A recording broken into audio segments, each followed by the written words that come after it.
Middle age crisis, এটি পরিবারের ওপর কী ধরনের ইম্প্যাক্ট ফেলছে এবং এটিকে আসলে স্বাস্থ্যের ওপর কোনো ইম্প্যাক্ট ফেলছে কিনা?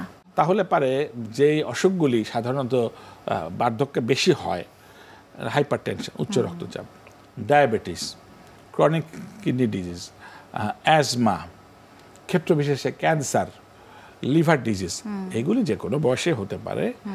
চোখে ছানি পড়া, দাঁত নড়বড় হয়ে যাওয়া, এইগুলি মাল্টিপল ডিসঅর্ডার তার আসে। ফলে এই ডায়াবেটিকটাকে নিয়ন্ত্রণ করতে গেলে তার খাবার যতটা রেস্ট্রিকশন হয়ে যায় হঠাৎ করে, এই খাবার, বাঙালি তো ভোজন রসিক জাতি, আমি আপনিও খেতে পছন্দ করি। আমাদের সাংস্কৃতিক উপাদান কোথাও গেলে কিছু না হোক আমরা ডালা ভর্তি করে পারি আর না পারি অনেক খাবার আমরা পরিবেশন করি। তো হঠাৎ করে যখন উনি রক্তে চিনি পান বা রক্তে উচ্চ মার্গের কোলেস্টেরল ধরা পড়ে, চর্বি যখন ধরা পড়ে, তখন ডাক্তার বলে এই তো সাবধান, তখন আপনি চিনি জাতীয় খাবার খাবেন না। তার মিষ্টি বাদ গেল, ফাস্ট ফুড বাদ গেল, জাঙ্ক ফুড বাদ গেল, এটি থেকে গরুর মাংস বা খাসির মাংস, রেড মিট জাতীয় খাবার বাদ গেল, অন্যান্য চর্বি জাতীয় খাবার বাদ গেল, আলু বাদ গেল, সীমিত পরিমাণে 1 কাপ হয়তো ওনাকে ভাত দিতে বলা হচ্ছে, 1 টুকরা মাছ হয়তো দিতে বলা হচ্ছে, 1 পিস সবজি হয়তো দিতে বলা হচ্ছে।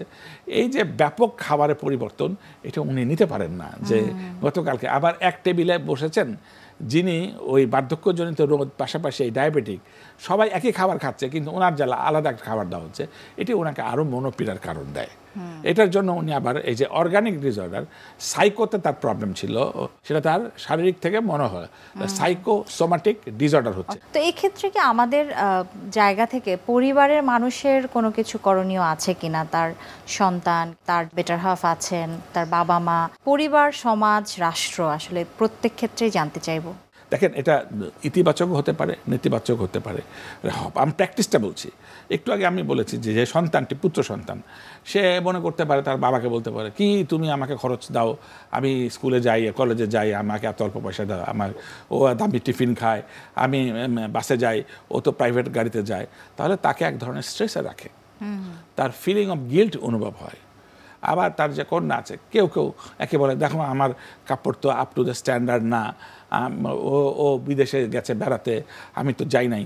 এই একটা স্ট্রেস তার ভেতরে একটা কাজ করে। এবং এর ভিতরে যে ওনার মনে হয় যে সারা জীবন আমি তো আসলে সন্তানের জন্যই কাজ করলাম, তাহলে এইটা তার রিটার্ন, এর ভেতরে তার ভিতরে কাজ করে। একইভাবে ক্ষেত্র বিশেষে কেউ কেউ তার বেটার হাফ আসলে বেটারের ভূমিকাটা পালন করতে পারেন না, বরং কিছু উত্তেজনা দেখা যায়। এই খুবই প্রাসঙ্গিক হবে হরমোন ব্যাপারটা তুলে নিয়ে আসা। ধরা যাক একজন 55 বছর রিটায়ারমেন্টে গেলেন, সরকার তো গভর্নমেন্ট চাকরি ধরে দেওয়া আছে যে 59, এবং বেসরকারি চাকরিতে রিটায়ারমেন্টের কোনো শব্দ নাই, যে যতক্ষণ দক্ষ তাকে ততদিন রাখা হয়, তারপর যে কোনো সময় তাকে বলা হয় তুমি চলে যাও। আমি যদি 59কে একটা বটল নেক ধরি, আমাদের দেশে স্ত্রী আর স্বামীর দূরত্ব মোটামুটি 5 বছর, তাহলে ওনার স্ত্রীর বয়স তখন 55 বছর। আমরা জানি যে শারীরবৃত্তীয় প্রক্রিয়ায় আমাদের মা বোনেরা এই সময়কালে একটা শারীরবৃত্তিটাকে মেনোপোজ বলে, এবং হরমোনের ঘাটতি হয়। এই মেনোপোজের কারণে তিনিও কখনো কখনো উত্তেজিত থাকেন, হট ফ্ল্যাশ হয়, রেগে যান, শর্ট টেম্পার হয়, এগুলি মুষড়ে পড়েন। এই কারণে উনিও আবার বাড়তি একটা প্রেশার দেন। এই multi sectoral distress, disorder, having আর হ্যাভ নট, এই পাওয়া না পাওয়ার বেদনা তাকে খুবই কষ্টে রাখে। এবার আসেন আর একটা পার্ট, সেটা হলো যে বাবা মা। অনেকেরই বাবা মা থাকেন না এই বয়সে, কারণ যাদের থাকেন তারা আবার এই সন্তানকে ওই প্রতিপক্ষ মনে করেন।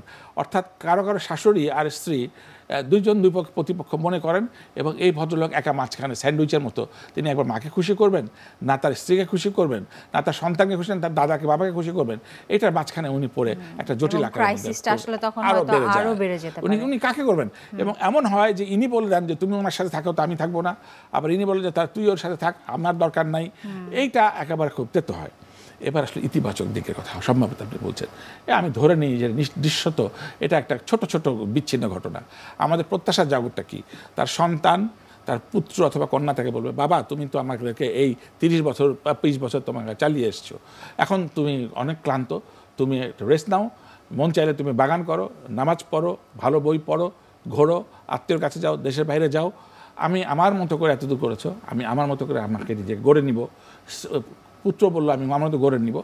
বরং তাকে তারা কোয়ালিটির সময় দিল। তার স্ত্রী বলল যে আমরা তো একসাথে থাকছি, যা হয়েছে না খেয়ে তো আমরা মারা যাব না, ইনশাল্লাহ আমরা থাকবো, তাহলে আমরা আসলে কোয়ালিটি টাইম করি। তখন পরিবার মিলে যদি কোথাও ঘুরতে গেলেন, একটা সিনেমা দেখলেন, একটা বই নিয়ে তার আলোচনা করলেন, সদ্গ্রন্থ পাঠ করলেন, তাহলে পারে, এবং কোয়ালিটি খাবার খেলেন, একসাথে আনন্দ করতে পারেন, তাহলে পারে এটা অনেকটাই একেবারে আপনি চমৎকার বলেছেন।